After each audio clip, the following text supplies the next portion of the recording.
अस्सलाम वालेकुम नाज़रीन। प्रोग्राम ओपिनियन विद अली काजी में भली कार आऊं यासिर अहमद। हमको स्टूडियो में ज्वाइन करता सीनियर तज्ज़ियाकार Ali Qazi sahab. Welcome Ali sahab. Thank you Yasir. Ali sahab, अॼु वफ़ाक़ी वज़ीर आहिनि असांजे जेके बि फाइनेंस टीम आहिनि असांजे प्राइम मिनिस्टर साहब जी, उन्हनि इकोनॉमिक सर्वे ॿुधायो पाकिस्तान जो, जंहिंमें उन्हनि चयो त असां नेक्स्ट बजट में न बिजली वधायूं था पिया, न टैक्स वधायूं था पिया। IMF खे बि असां मना करे छॾियो आहे, अमेरिका खे बि असां चयो आहे त असांखे पैसा न खपनि पर तिजारत खपे। चाइना जेको आहे उहो 85 मिलियन जॉब्स प्रोड्यूस करणु वञे थो पियो, आउटसोर्स करणु वञे थो पियो, ऐं कंसिस्टेंट ग्रोथ जी ज़रूरत आहे पाकिस्तान खे। हीअ जेके ॻाल्हि कनि था त असीं ईंदड़ सुभाणे शायदि बजट आहे, सुभाणे उनमें असीं बिजली या छा न पिया वधायूं, पेट्रोल टैक्स बि न पिया वधायूं। अच्छा, टैक्स न पिया, बिजली न पिया वधाइनि त इहो लिखी ॾिए शौकत तरीन साहब त इहो सॼो साल न वधंदी। त इहे त बड़ी ॻाल्हियूं आहिनि, बजट में न पियो वधाए वञे। ऐं टैक्सिस बि जेके आहिनि उहे तव्हां टैक्स बेस जॾहिं वधाईंदव त ऑटोमेटिकली टैक्स त वधंदो। ख़ैर, टैक्स न पिया वधाइनि, सुठी ॻाल्हि आहे। असां बाक़ी आहिनि अंग अखर, इहे जगलरी आहे, नंबर हेतिरो थी वियो, हेतिरी ग्रोथ रेट थी वई, हेतिरी GDP थी वई। पोइ अलाए माण्हू उते ई मथे ते हथु रखियो वेठो आहे त अगरि इहे सभु कुझु ठीकु थी वियो आहे त मुंहिंजे जेके घर में जेका ख़ुशहाली छो नथी अचे। पाण ई चवनि था त घी बि असां एक्सपोर्ट था कयूं, इम्पोर्ट था कयूं, असां चीनी बि इम्पोर्ट था कयूं, दाल बि इम्पोर्ट था कयूं। पाण ज़ुल्म आहे न। हाणे अगरि असीं हिकिड़ो ज़रई मुल्क थी इहे सभु शयूं इम्पोर्ट था कयूं त बसि पोइ ठहियो। लेकिन जेका कम जी ॻाल्हि छा, उहा बि पुराणो नारो आहे पाकिस्तान जो। इहो मूंखे यादि आहे त पीपल्स पार्टी जॾहिं 2008 में आई तॾहिं बि इहा हिकिड़ो गवर्नमेंट नारो हयो त अमेरिका खां असांखे या वेस्ट खां पाकिस्तान खे कर्ज़ या मदद जी ज़रूरत न आहे, असांखे एक्सेस टू मार्केट ॾिनो वञे त असांखां यानी तिजारत कई वञे, असांखां वरितो वञे, माल वरितो वञे। ज़ाहिर असीं छा, असीं त उहो ई जेको असांखे ज़रूरत हूंदी असीं अमेरिका खां या यूरोप खां घुराईंदासीं अगरि आहियूं घुराइण जहिड़ा। बाक़ी त असीं चाहियूं था त असांजी एक्सपोर्ट थिए, असांजो हुननि जी मंडियुनि में, हुननि जी मार्केट में असांखे एक्सेस मिले, असांजा प्रोडक्ट्स थिए। सो हाणे इहो जेको असांजा फाइनेंस मिनिस्टर साहब चवनि पिया त अमेरिका जेको आहे उनखां असांखे कर्ज़ न ॾिए या मदद न करे बल्कि एक्सेस ट्रेड करे असां सां, त उहो बि अमेरिका न कंदो त छा करे वठंदो। ॾिसो, हमेशह ईअं ई थियो आहे। अमेरिका त तव्हांखे कर्ज़ ऐं इमदाद ई ॾींदो आयो आहे, बाक़ी जेको आहे उहो एक्सेस अगरि तव्हांखे ॾिए त तव्हां चाइना वांगुरु पंहिंजे पेरनि ते न बीहो।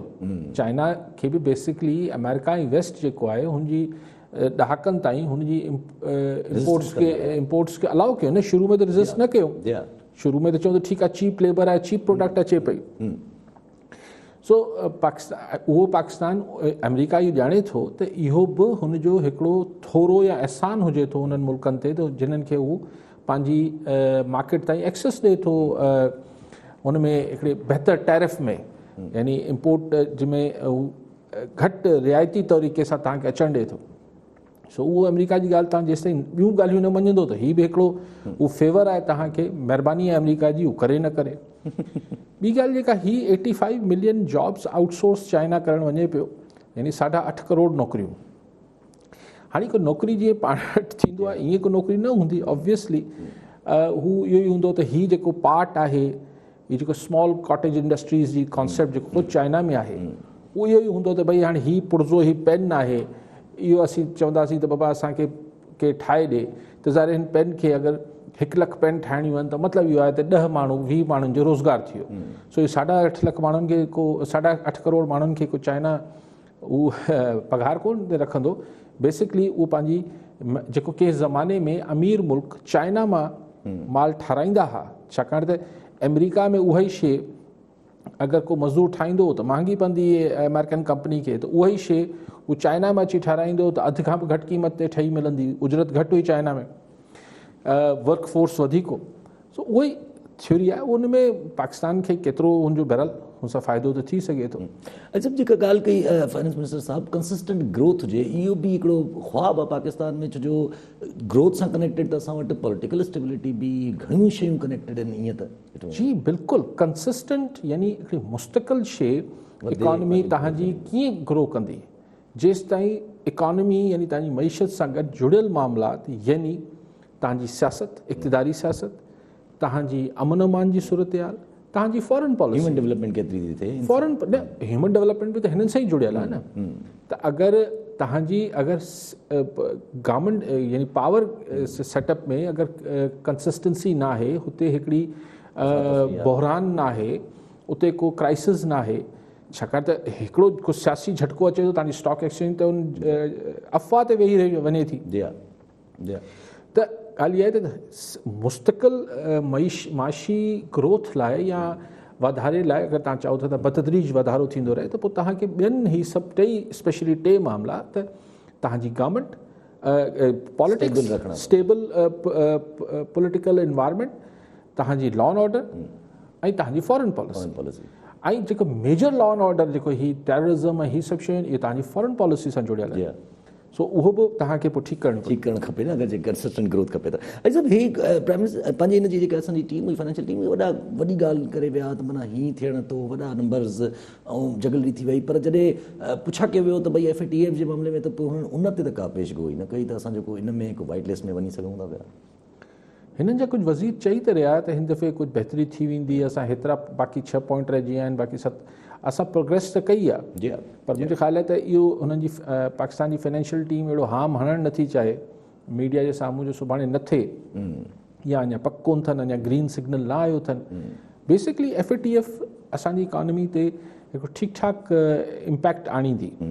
त अगरि असांजी FATF जी लिस्ट तां असीं हटी वियासीं त इन मां इहो बि साबित थींदो त अमेरिका बहादुर ऐं वेस्ट जेको आहे हाणे ख़ासि तरह अमेरिका बहादुर असां ते हाणे थधो हथु कयो ऐं उन सां पोइ ज़ाहिर अगरि इहो सिग्नल सॼी दुनिया में वेंदो त अमेरिका बहादुर थधो थी पियो आहे पाकिस्तान ते, त ज़ाहिर आहे पोइ फॉरेन इन्वेस्टमेंट्स ऐं ॿियूं शयूं बि बहितर थींदियूं। एक्सेप्ट करे वरितो आहे हिकिड़े क़िस्म जो, अगरि सम्झिजे त।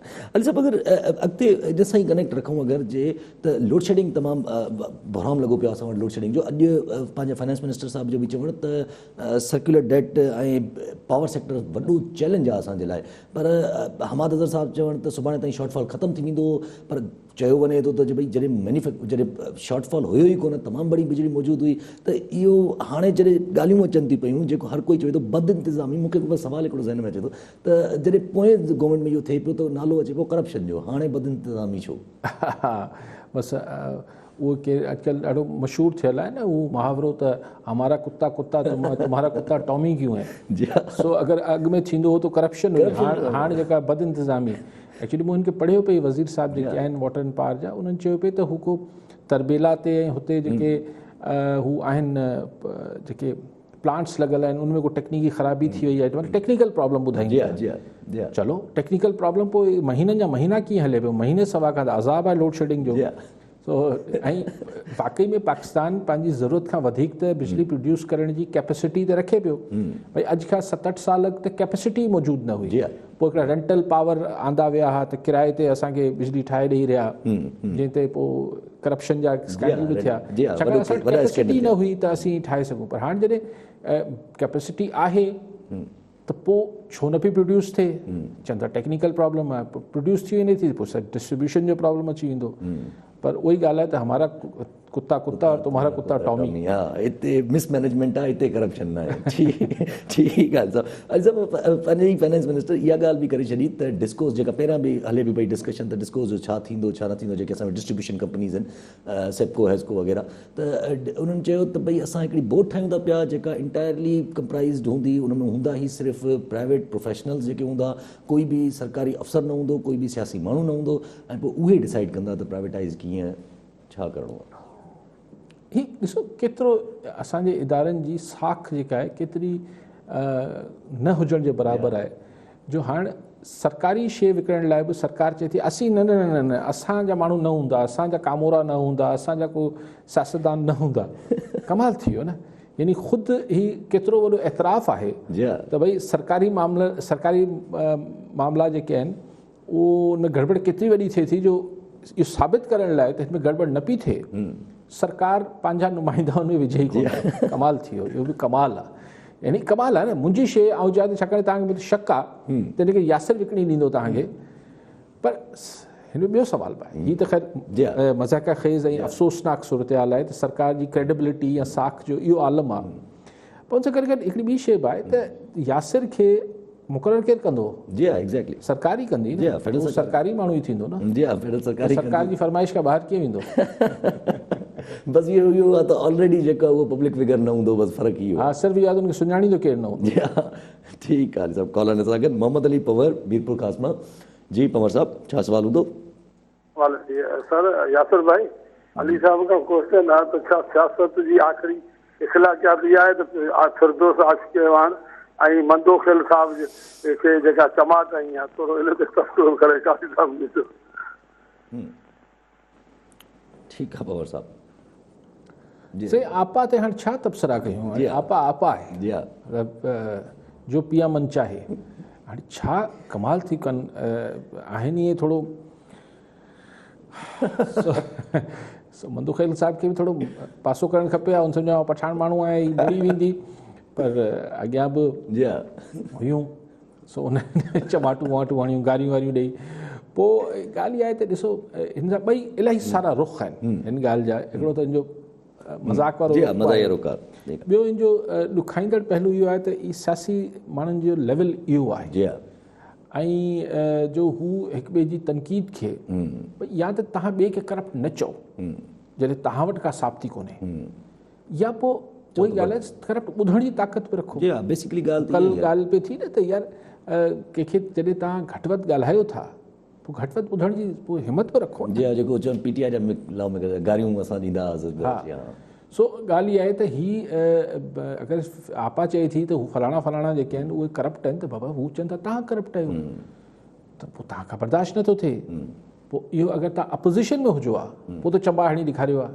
हिन में जेको टियों पहलू आहे त जेको पावर हज़म करणु आहे, इक़्तिदार जो पिणु नशो आहे यार। जी हा, नशो सिर्फ़ु ही ॿियनि शयुनि जो न हूंदो आहे। जी हा, पावर जो नशो जेको आहे तमामु स्ट्रॉन्ग। उहो सफ़ा ख़ौफ़नाक हूंदो आहे, हुनमें कुझु सम्झ में न ईंदो आहे त छा माण्हू करे पियो। पोइ वरी मज़ाक़ ख़ैज़ जेको हुननि वज़ाहत पेश कई त मूंखे जेको आहे ब्रेक जे दौरान मुंहिंजे वालिद साहब सां घटि वधि मूंखे हैरास कई। जी हा, अब्यूज़ कई, थ्रेटन कई। मंदोखेल साहब वरी आपा खे तो हैरास करे, कमाल थी वियो। सो थ्रेटन कई वही कई, उहो पाण जेको ऑन स्क्रीन थियो आहे जी हा, उनमें त अलाए उनमें त कुझु ॿियो नुमाया थिए पियो। उनमें त कुझु ॿियो नज़र अचे पियो। ऐं अलाए छा छा हाणे माण्हू त छा वर्जायूं कीअं पाण इहो आपा करे सघे थी। जी हा, ठीकु आहे सभु कॉलर सां गॾु मीर ख़ादिम रज़ा टालपुर पीरगोट मां। जी टालपुर साहब, छा सवाल हूंदो? साईं अस्सलाम वालेकुम। वालेकुम अस्सलाम। साईं अर्ज़ु इहो आहे त काज़ी साहिब जो मूं तज़ियो ॿुधो पिए, ही जेका ग्रेट गेम हले पई चाइना ऐं अमरीका जी, त हाणे अमरीका खे बि पंहिंजी प्रेज़ेंस खपे थी पई हिन में एशिया पैसिफिक में जेको आहे। हाणे जेकॾहिं अमरीका हुजे या चाइना हुजे, चाइना हुनखे पेर खोड़ कोन ॾींदो। इंडिया जी पोज़ीशन तमामु हिन वक़्तु ख़राबु आहे। सभिनी जे लाइ सभ खां बेस्ट ऑप्शन जेको आहे उहो पाकिस्तान आहे। पाकिस्तान में अॾा खपनि।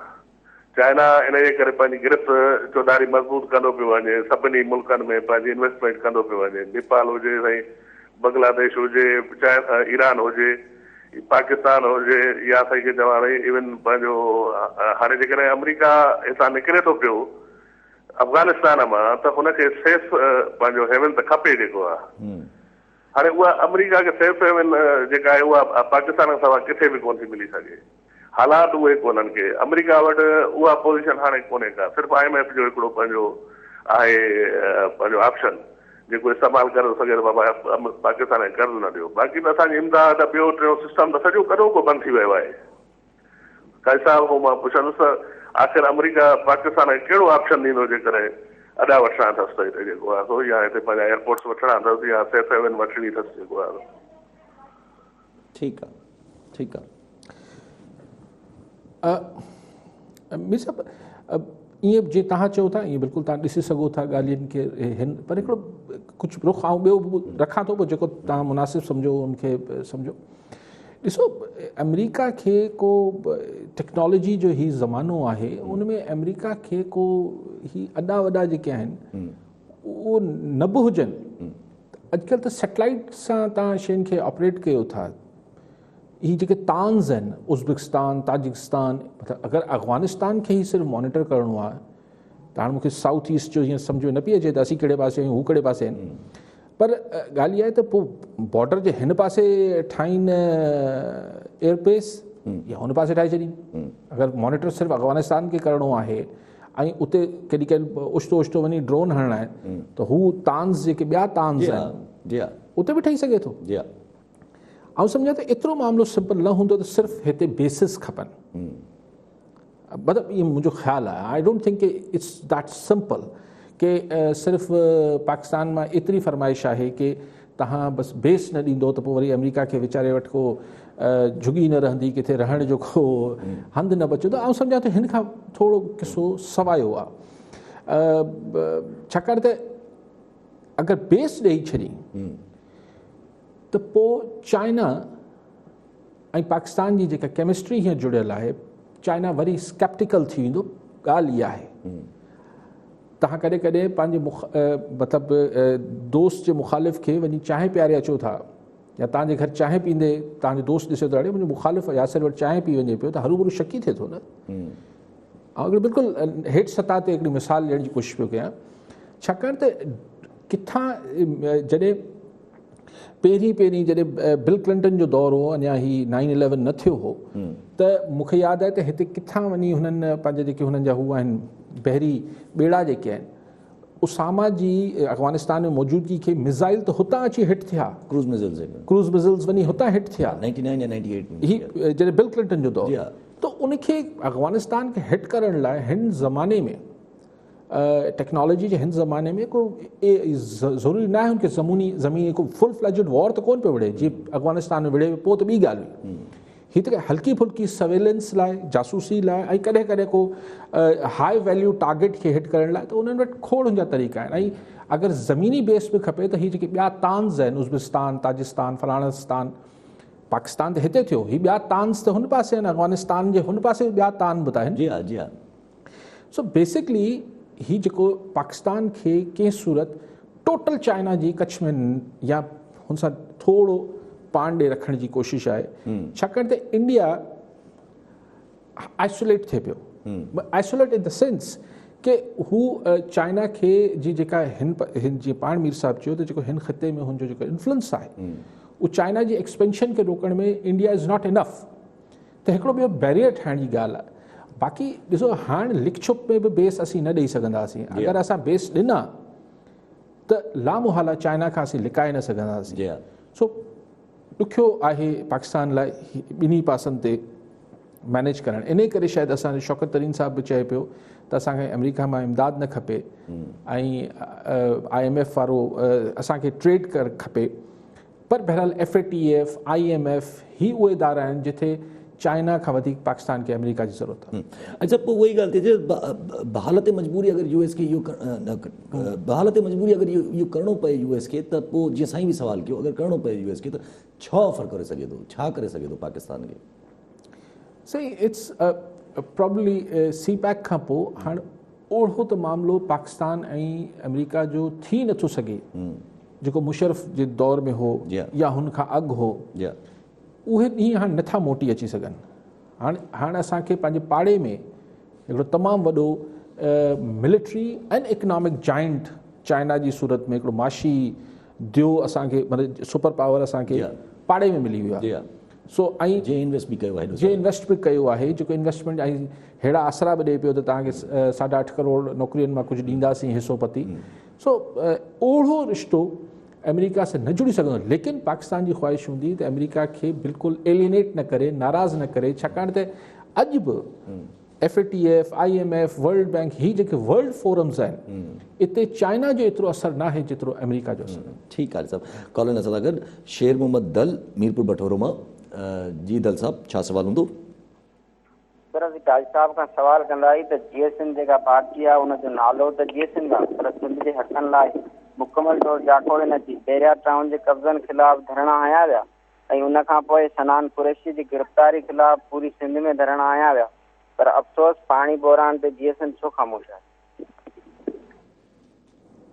ठीकु आहे दल साहब, कमाल थी वियो। छा जवाबु ॾियां? ये साईं GSN वारनि खां पुछी वठो, मुंहिंजे ख़्याल माठ न हूंदा, उन्हनि पाणी लाइ बि मुज़ाहिरा कया आहिनि, सभु कुझु कया आहिनि। जी हा, उन्हनि खां पुछी वठो। ऐं अगरि जे साईं GSN जी ॻाल्हि निकिती त कॉन्फ्रेंस जी ॻाल्हि त ॿुधाए मतिलबु करे छॾियो त हीअ कार्रवाई त अञा ताईं जारी लॻी पई आहे। अॼु बि 30 कारकुननि खे जेको आहे उहो जिस्मानी रिमांड ते मोकिलियो वियो आहे। अञा बि मलीर में गिरफ़्तारियूं हलनि थियूं पयूं।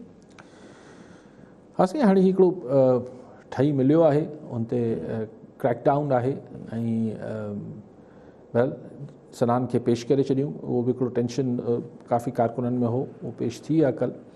ॾिसो आउं वरी चवां थो इहो को पॉलिटिकली वाइज़ डिसीजन न आहे। आउं वरी चवां पियो, आउं त सिर्फ़ु रिकॉर्ड ते रखण लाइ चाहियां पियो, पीपल्स पार्टी जो नेशनलिस्ट लीडर्स जे ख़िलाफ़ जिन्हनि हुते, अॼु मूं हिकिड़ी वीडियो ॾिठी पे, अलाए किथां आई पे, त उन में बाक़ाइदा स्टेज तां ऐलान थियनि पिया त बाबा न वञो, कारकुननि खे ख़बरदार तव्हां न वञो हुन पासे जेको बहरिया जो गेट हो।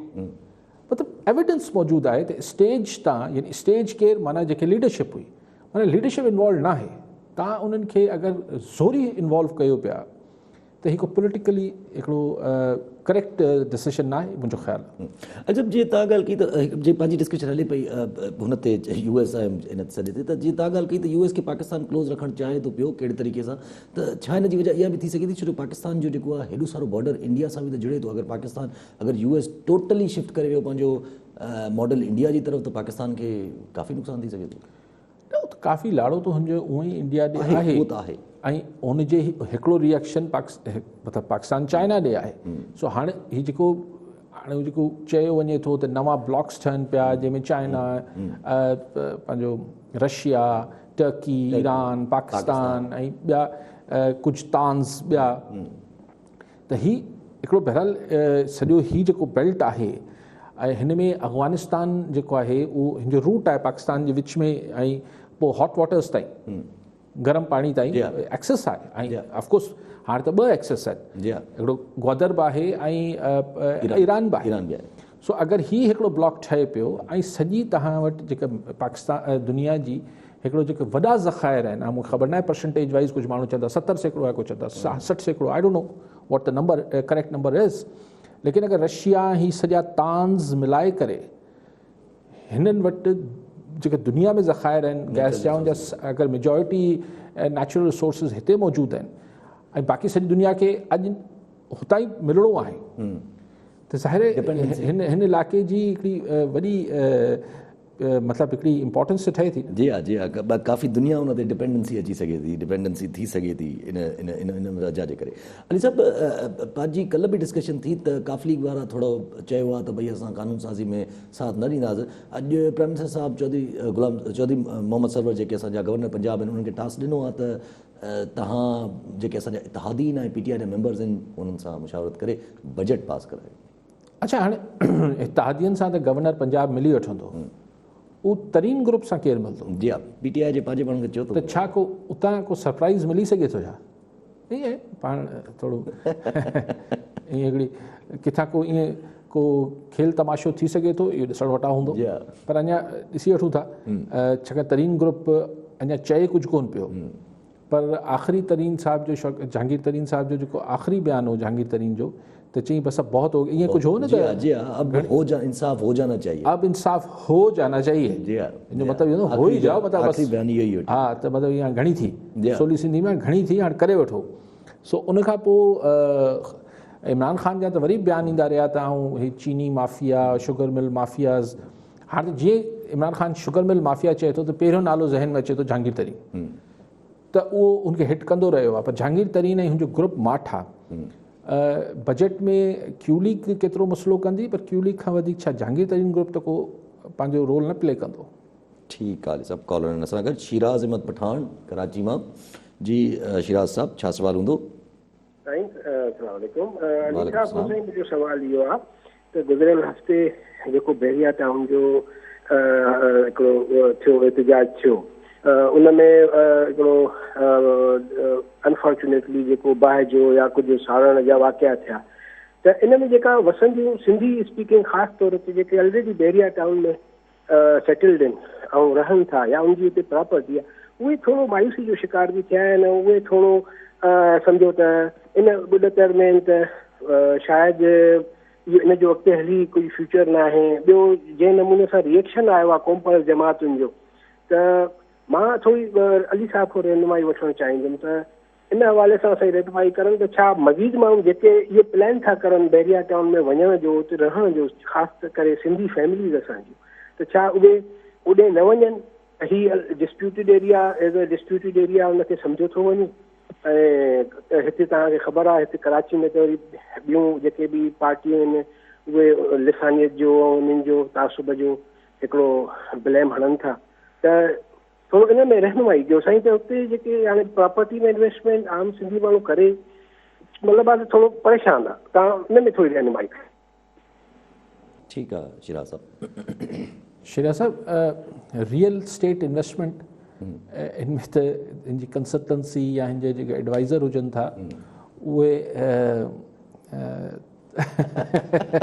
मूंखे यकीन कयो त मुंहिंजो त बैरिया टाउन में कोई प्लॉट आहे न मुंहिंजी का इन्वेस्टमेंट आहे। मूंखे ख़बर न आहे त उते इन्वेस्टमेंट रियल स्टेट जी वैल्यू जे हिसाब सां माण्हू कंदा आहिनि, फाइलूं फिराईंदा अलाए ॿुधूं था इलाही सारी माण्हुनि जो रोज़गार आहे हितां फाइल हिन खे फाइल, पर ॿुधूं था त जेको उन आहे ही जेको स्कीम आहे बैरिया जी उन में को लीज़ वीज़ या रजिस्ट्री न थींदी आहे, बसि हुननि जी फाइल हूंदी आहे, उहा मूं तव्हांखे ॾिनी आहे ईअं न अलाए हुननि जी पंहिंजी हूंदी आहे उहो जेको। सो तव्हांखे या कंहिंखे बि उते सही इन्वेस्टमेंट करणी आहे न करणी आहे इहो त तव्हां रियल स्टेट के कंसल्टेंट खां पुछंदो। माफ़ कजो Pathan sahab, I will not be great help in that because मूंखे को सची ॻाल्हि आहे त हिनजी को तजुर्बो न आहे त किथे ज़मीन वठणु खपे, सुभाणे वधी वेंदी न वधंदी। बाक़ी हाणे ॾिसो जेका ज़मीन जो हुते जा जेके टाइटल्स जा इशू आहिनि उहे कुझु हुआ काफ़ी तमामु गंभीर हुआ ऐं मुल्क जी आला तरीन अदलिया जेको आहे हुनखे पहिरीं चयो त हीअ तव्हांजी न आहे ज़मीन। पोइ जेको बि जीअं बि केस प्लीड थियो पोइ सुप्रीम कोर्ट हुन महिल जे असांजे सुप्रीम कोर्ट जेको आहे हुकुम कयो त भला अच्छा एतिरा पैसा भरे छॾियो त पोइ हुनखे रेगुलराइज़ करे छॾियूं था। उहो कुझु किस्त भरी थियनि, कुझु चवनि था न भरी थियनि, अलाए छा किसो आहे, उहे पैसा मिलिया आहिनि न मिलिया। सो उहो बि पठान साहब उहो हिकिड़ी सुप्रीम कोर्ट जी सेटल्ड हुयुसि ताईं मामिलो आहे। सो हीअ जेको कॉन्ट्रोवर्सी आहे ज़मीन केतिरी डिस्प्यूटेड आहे केतिरी न आहे, कई माण्हुनि जो ख़्यालु आहे त डिस्प्यूटेड आहे, कई माण्हुनि जो ख़्यालु आहे त बैरिया जो मौक़ुफ़ आहे त न आहे। लेकिन इशू आहे त जेको बैरिया वारनि जेके हुते जा ॻोठ हुआ हुननि खे ज़ोरी लॻाइण जी कोशिशि कई, कॉन्ट्रोवर्सी उतां डेवलप थी आहे ऐं उहा ज़्यादती आहे जेका थी उनजे ख़िलाफ़ ही जेके नेशनलिस्ट ऐं ॿिया पॉलिटिकल वर्कर्स हुआ उनजे ख़िलाफ़ हुते एहतजाज करणु आया त बैरिया हिकिड़ी ज़्यादती करे पियो हुते ॻोठनि खे लॻाइण जी जेका मुबैना कोशिशि आहे उहो पाण ॾिठियूं बि वीडियोज़ में। उनखां पोइ कुझु शहर पसंदनि वञी हुते बाहियूं ॾेई छॾियूं विदाउट रियलाइज़िंग कि हू के सिंधी जी बि गाॾी थी सघे थी, के पंजाबी जी हुजे, पठाण जी, कंहिंजी बि हुजे।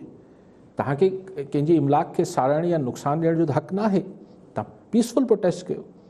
सो हाणे वेदर तव्हांखे हुते सां इन्वेस्टमेंट करणु खपे या न करणु खपे इहो आउं हिते कीअं कॉमेंट कयां, हीअ त तव्हां यू आर द बेस्ट जज। ऐं ठीकु आहे अॻिते वधूं था पिया, छाकाणि त अगरि आउं इहो चवां त तव्हांखे न वठणु घुरिजे त बि उहा ॻाल्हि छो ऐं कहिड़ी बुनियाद ते कयां, ऐं चवां त वठणु घुरिजे त उहा कहिड़ी बुनियाद ते कयां। छाकाणि ज़मीन हाणे तव्हां सुभाणे मूंखे पुछो साईं फेज़ 8 में जेका आहे ज़मीन वठां, मूंखे कहिड़ी ख़बर साईं, मर्ज़ी आहे तव्हांजी, तव्हां क्लिफ्टन में वठो न वठो। बाक़ी इहा आहे त माण्हुनि हिन इंतिज़ामिया जो जेको हीउ रवैयो हो बैरिया टाउन जी इंतिज़ामिया जो जेको हुते ॻोठनि खे लॻाइण वारो, उहो ज़ाहिर आहे त हिकिड़ो सिंध जे बतौर सिंधवासी हिकिड़ो तशवीशनाक हो, हिकिड़ो तमामु ॾुखाईंदड़ हो ऐं मज़मत जोॻो हो जेको हुते हुननि माण्हुनि सां कयो। पर जेको हुते बाहियूं ॾिनियूं वयूं उहो बि मज़मत जोॻो अमल आहे। वॉयलेंस चाहे बैरिया करे या बैरिया जे ख़िलाफ़ु थिए, आऊं कयां या मुंहिंजे ख़िलाफ़ु थिए, उहो मज़मत जोॻो आहे न, वॉयलेंस खे त नथो एक्सेप्ट करे सघिजे। ठीकु आहे सभु अॻिते वधूं था पिया। जब सिंध सरकार जेको आहे उहो पाणी जी खोट ते योम दुआ अनाउंस कई आहे सुभाणे। अच्छा योम दुआ त पोइ ॿुधायूं कोन त हिते किथे दुआ कयूं अची, रुगो छाकाणि जुमे नमाज़ में त शायदि थी सघे थो त सिंध गवर्नमेंट पोइ जेको हिननि जो रिलीजियस अफेयर्स जी मिनिस्ट्री आहे उहो पोइ को सर्कुलर जारी करे त वधि जेके इज्तिमा थियनि था जुमे जा उते माण्हुनि खे मैसेज कराइनि। बाक़ी जेको हिकिड़ो दुआ जो ॾियारो इतफ़ाक़ सां मूं बि ख़्वाहिश ज़ाहिर कई, पोइ सिंध जा माण्हू असीं सभु वियासीं, त उहो त असां पोइ 6 जायूं वेन्यूज़ मूं उन महिल गुज़ारिश कई त हिन 6 हंधनि ते गॾिजे। ईअं त सिंध जे लाइ, सिंध जी ख़ुशहाली लाइ, सिंध जी महिराण लाइ असीं सभु पंहिंजे पंहिंजे मूं रोज़ी शायदि दुआ कंदा हुजूं। जी लेकिन अगर गवर्नमेंट ऑफ सिंध के या इरिगेशन डिपार्टमेंट के, गवर्नमेंट ऑफ सिंध थी, अगर हुनखे ही हिकिड़ो ॾियारो बाक़ाइदा करिणो हो ऐं हिकिड़ी गॾियल दुआ कराइणी हुई त पोइ हुनखे इहे ॾींहं वेन्यू डिसाइड करणु खपनि हा।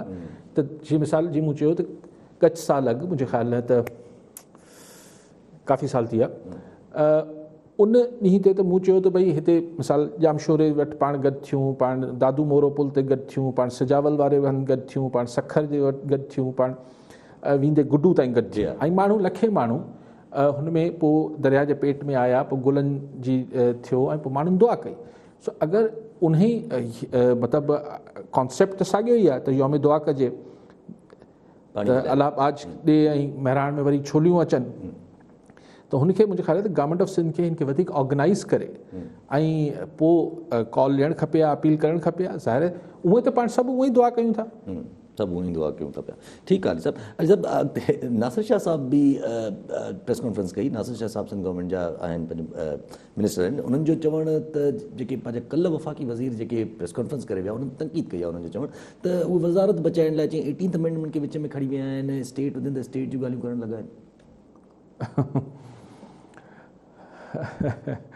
न ठीकु आहे, हाणे ज़ाहिर ही ॾे जवाबु वठि जवाबु त थींदो। जी हा, ऐं असां नथा सिम कार्ड नथा खेॾूं पाकिस्तान खां। हा ठीकु आहे, कार्ड वार्ड बि ठीकु आहे, लेकिन ॻाल्हि इहा आहे त 18th अमेंडमेंट सां जे ख़िलाफ़ अगरि केरु आहे त मुंहिंजो ख़्याल आहे त हू को सेन ॻाल्हि न आहे, दानिशमंदी जी ॻाल्हि न आहे। छाकाणि त ही 18th अमेंडमेंट सां जेको सूबनि खे ख़ुदि मुख़्तियारी मिली आहे, हिन जो 70 सालनि खां माण्हुनि खे ख़्वाहिश हुई जेका मिली।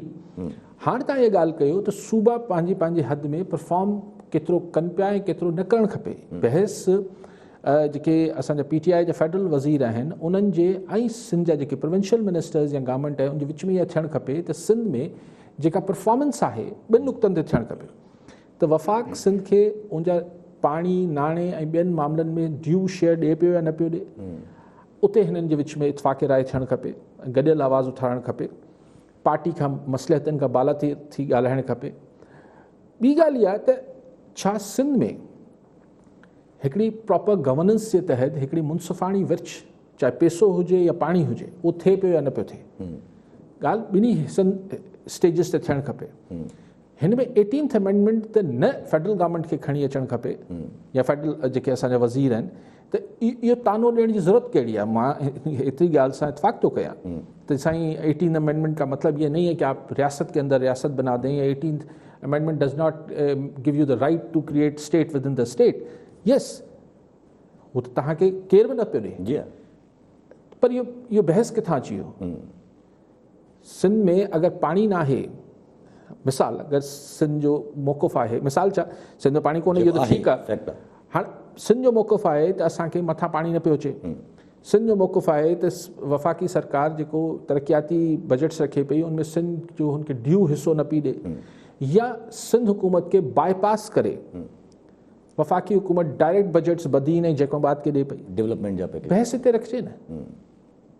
18th अमेंडमेंट किथां अची वई? जी हा, हिकिड़ी शइ सेटल्ड इशूज़ खे वरी छो छेड़जे थो? जेके शयूं सेटल थी वियूं ऐं वॾे हिकिड़े पाकिस्तान में वॾी बहसनि ऐं तकरार ऐं वॾे हिकिड़े कॉन्ट्रोवर्सीज़ खां पोइ जॾहिं हिकिड़ी शयूं तइ थी वञनि थियूं, उनखे ॿीहर उथलाइण ऐं छेड़ण जी ज़रूरत कहिड़ी आहे? तव्हां इहो चओ था त बाबा सिंध हुकूमत, मिसाल फेडरल मिनिस्टर फहमीदा मिर्ज़ा साहिबा चयो त भई इहा कहिड़ी तनक़ीद आहे त बदीन में पैसा फेडरल गवर्नमेंट डायरेक्ट छो पई ॾे?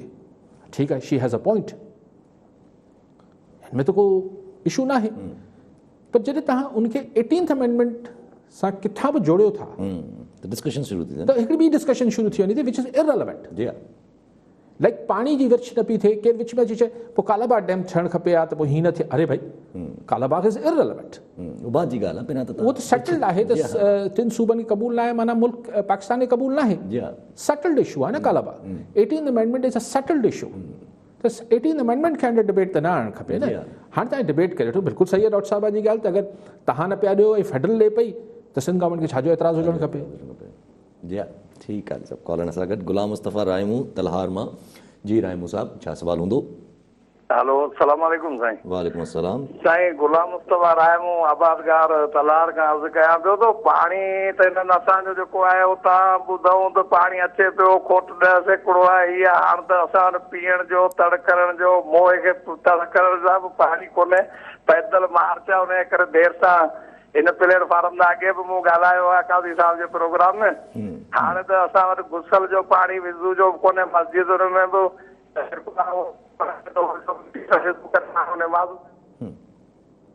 ठीकु आहे रायमू साहब।